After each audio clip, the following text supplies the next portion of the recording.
Challenge સાથે આવેલા અમૃત્યા રાજીનામું આપ્યા વગર અડધા કલાકમાં રવાના, 12-15 વાગ્યા સુધી ઇટાલિયાની રાહ જોઈ।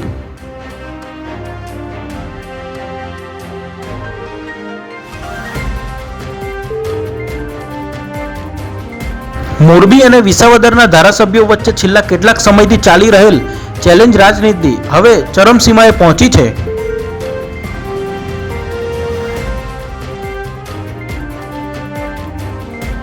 મોરબીના ધારાસભ્ય કાંતિ અમૃત્યા વિસાવદરના ધારાસભ્ય ગોપાલ ઇટાલિયાને આપેલા પડકારને પૂર્ણ કરવા માટે પોતાના સમર્થકોની લગભગ 100 ગાડીના વિશાળ કાફલા સાથે ગાંધીનગર પહોંચ્યા હતા।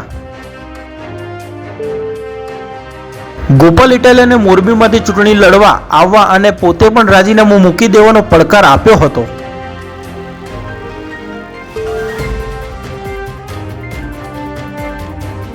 ગોપાલ ઇટાલિયા રાજીનામું મૂકવા માટે નહીં આવે તો કાંતિભાઈ અમૃત્યા પણ પોતાનું રાજીનામું આપશે નહીં।